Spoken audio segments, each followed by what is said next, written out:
জার্মানির একটা অল্প চেনা রাস্তা আছে যার নাম রোমান্টিক রোড। এটা একটা সিনিক রোড, মধ্যযুগীয় টাউনের পাশ দিয়ে চলে গেছে এই রাস্তা।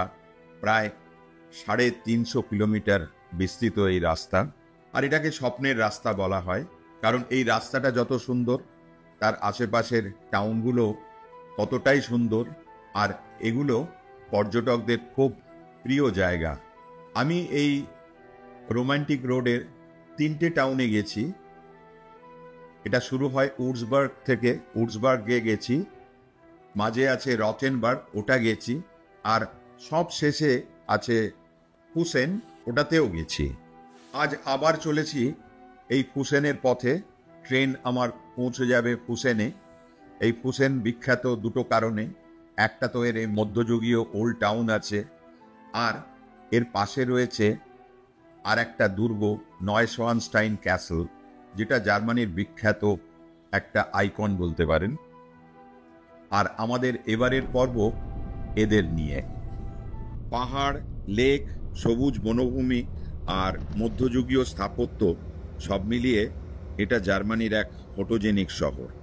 এখান থেকে 100 কিলোমিটার দূরে পাবেন অ্যালপসের পর্বতমালা, অস্ট্রিয়ার বর্ডারও খুব কাছে, সুইজারল্যান্ডের বর্ডারও খুব দূরে নয়।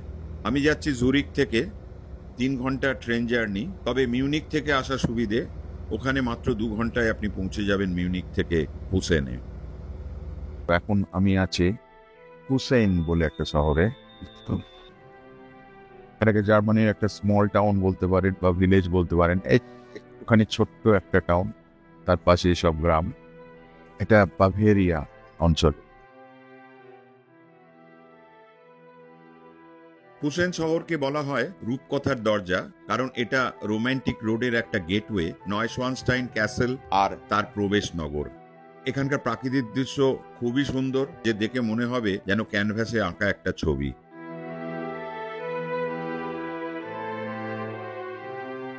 ফুসেনের ইতিহাস বেশ পুরনো। রোমান সাম্রাজ্যের সময় থেকে মধ্যযুগ অবধি এটা ছিল রোমানদের হাতে। তারপরে মধ্যযুগে এখানে তৈরি হয় সেন্ট ম্যাং অ্যাবে, তার জন্য এটা খুব পপুলার হয়ে ওঠে। চার্চ আর আশেপাশের দুর্গগুলোর জন্য পর্যটকদের মনোরঞ্জন করে চলেছে। ওচা হোটেল একটা আমাকে পাস দিয়েছে, সারাদিনের ফ্রি পাস। সকালবেলা বাস স্ট্যান্ডে ফ্রি বাস না পেয়ে উঠে পড়েছি একটা ট্যাক্সিতে। এখান থেকে নয়শওয়ানস্টাইন ক্যাসেল 3-4 কিলোমিটার। আর শোফার ম্যামকে রিকোয়েস্ট করেছি লেচ নদীর ধারে একটা স্টপ দেওয়ার জন্যে। উনি বলেছেন 5 মিনিটস। আমি বলেছি ওকে। আর এই ফাঁকে ছবি তুলতে শুরু করেছি এই বিখ্যাত নদী, তার ব্রিজ আর ড্যামের। নদীর নাম লেচ, আর নদীর এই জায়গাটাকে বলা হয় লেচ ফলস। এটা ট্র্যাডিশনাল ড্যাম্পের মতো বড় নয়, তবে বুদ্ধি খাটিয়ে খুব ছোট্ট করে সহজে কি করে জলটাকে কন্ট্রোল করা যায় তার ব্যবস্থা করা আছে। হাইড্রো পাওয়ার জেনারেশন করাও হচ্ছে, আর আশেপাশের দৃশ্য খুবই মনোরম। আকাশ ঘোলাটে থাকলেও জলের তোড়ে জলের ঘোলাটে রং খারাপ লাগছে না। আবার ট্যাক্সিতে উঠেছি নয়শওয়ানস্টাইন ক্যাসেলে যাব বলে। এটা জার্মানির সবচেয়ে সুন্দর রিজিয়ন, বাভেরিয়ার সবচেয়ে সুন্দর ক্যাসেল। এটা তৈরি করেছিল পাগল রাজা লুডভিগ II, আর এটাই এখন ডিজনির স্লিপিং বিউটি ক্যাসেলের আইকন হয়ে দাঁড়িয়েছে। পৃথিবীর যে কোনো ডিজনি ওয়ার্ল্ডে গেলে দেখতে পাবেন এই ক্যাসেলটার আদলে ওখানেও একটা ক্যাসেল তৈরি করা আছে। আর এই ক্যাসেলে যাওয়ার জন্য একটা শর্টকাট রাস্তা হচ্ছে ঘোড়ার গাড়ি। পায়দাল তো আছে, পায়দালে যেতেই পারেন, আর নয়তো বাস। প্রথম কথা হচ্ছে যে বাসটা বিনা পয়সার বাস নয়, যাতায়াতে 350 টাকা ভাড়া। তো একটুখানি দেখে যা মনে হলো অল্প ডিস্টেন্স। বাস এসে পৌঁছেছে ম্যারিয়ান ব্রুককে স্টপেজে।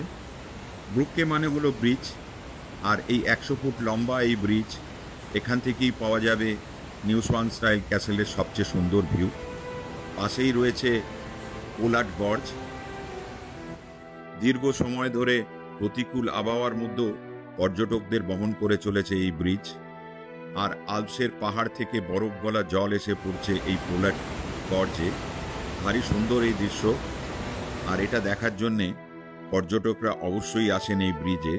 এখান থেকে আলপসি লেকও দেখতে পাবেন, এমনকি আকাশ পরিষ্কার থাকলে অ্যালপস পর্বতমালাও দেখা যায়। তবে খুব বেশি বরফ পড়লে শীতকালে এই ব্রিজটা বন্ধ থাকে।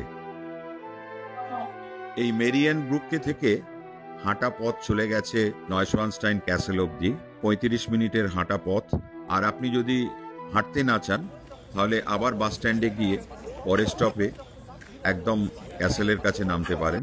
1868 সালে তৈরি হয়েছিল এই ক্যাসেল, আর এই ক্যাসেল তৈরি করেছিলেন লুডভিগ টু, যাকে কেউ পাগল বলেন, কেউ স্বপ্নবিলাসী বলেন। এরকম একটা ছোট্ট শহরে উনি যে এই একটা বিরাট স্থাপত্য তৈরি করেছেন যেটা পৃথিবী বিখ্যাত, এটা একটা আশ্চর্যের ব্যাপার। এইরকম স্বপ্নবিলাস এরকম একটা দুর্গ তৈরি করেছে, আর এইটা দেখার জন্য প্রচুর পর্যটক আসছে। এটা জার্মানির একটা আইকন, জার্মানির অনেক ছবিতে এই দুর্গের ছবি দেখতে পাবেন। এই ক্যাসেল দেখতে আসা পর্যটকদের একটা মাস্ট লিস্টের মধ্যে পড়বে।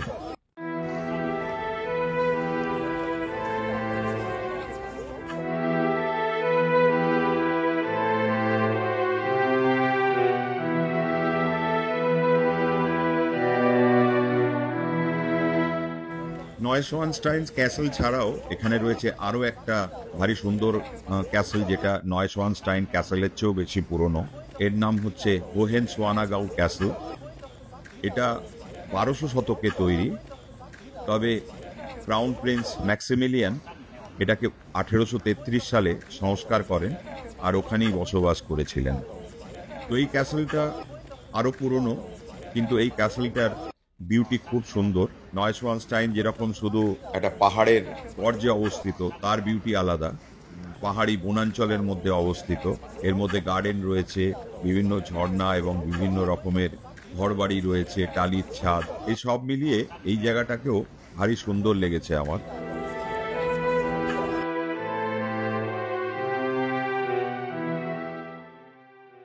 এটা গথিক আর্চে তৈরি, আর এইটা তৈরি করেছিলেন ম্যাক্সিমিলিয়ান, কিন্তু ওনার ছেলে ছিলেন লুডউইগ টু।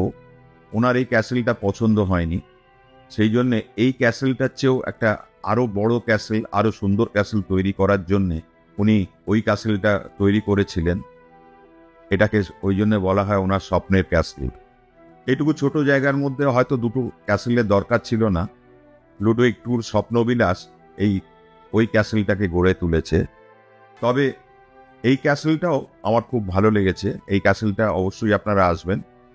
এখানেও ভেতরে ছবি তুলতে দেওয়া হয় না, কিন্তু বাইরের প্রাঙ্গণটা ভারী সুন্দর এবং এখানে ছবি তোলার যথেষ্ট ভালো সুযোগ রয়েছে। খুবই ফটোজেনিক এই ক্যাসেলও। হোহেনসোনাগাউ ক্যাসেল থেকে নেমে এসছি ঘোড়ার গাড়ি চেপে হোহেনসোনাগাউ টাউনে।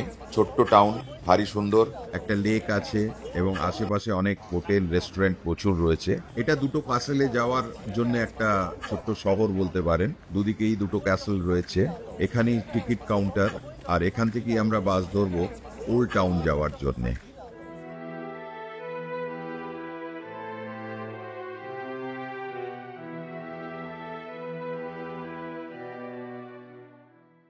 হুসেনের ওল্ড টাউন এক চলমান ইতিহাস।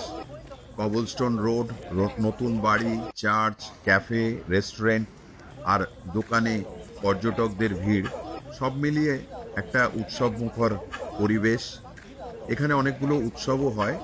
উৎসবের সময় এলে আরও সুন্দর রূপে দেখতে পাবেন হোসেনকে। ওল্ড টাউনের পাশ দিয়ে চলেছে লেচ নদী, আর তার উপর চওড়া ব্রিজ, যেখানে সময় কেটে যায় নদীর রূপ দেখতে দেখতে। আর এর পাশ দিয়ে গেছে কোহে ক্যাসেল আর অ্যাবিতে যাওয়ার রাস্তা। ছোট ছোট চার্চ অনেক আছে, তবে সবচেয়ে আকর্ষণীয় এই অ্যাবে। এটা 800 বছর আগে তৈরি, আর এর মিউজিয়ামটাও ভারী সুন্দর। তবে আমার পৌঁছতে একটু দেরি হয়ে গেল বলে মিউজিয়ামটা খোলা ছিল না।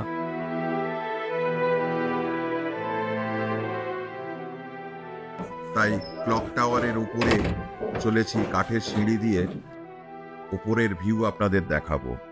1200 বছর আগে তৈরি এই অ্যাবে খুবই বিখ্যাত। তার চেয়েও যেটা আমার ভাল লেগেছে, এই ক্লক টাওয়ার থেকে হুসেন টাউনের এই দৃশ্য ভারী সুন্দর দেখতে পাচ্ছেন। খুব কালারফুল এই ছোট্ট টাউন। আর এই ছবি দেখাতে দেখাতেই আমরা শেষ করব এবারের পর্ব। যদি আপনাদের ভালো লেগে থাকে অবশ্যই একটা লাইক বা কমেন্ট দেবেন, আর যদি সাবস্ক্রাইব করে শেয়ার করেন তাহলে আমরা খুবই অনুপ্রাণিত হব প্রত্যেক সপ্তাহে এরম একটা ভিডিও আপনাদের কাছে নিয়ে আসবো পৃথিবীর বিভিন্ন শহরের নতুন নতুন জায়গার। নমস্কার, ভালো থাকবেন, হ্যাপি ট্রাভেলিং।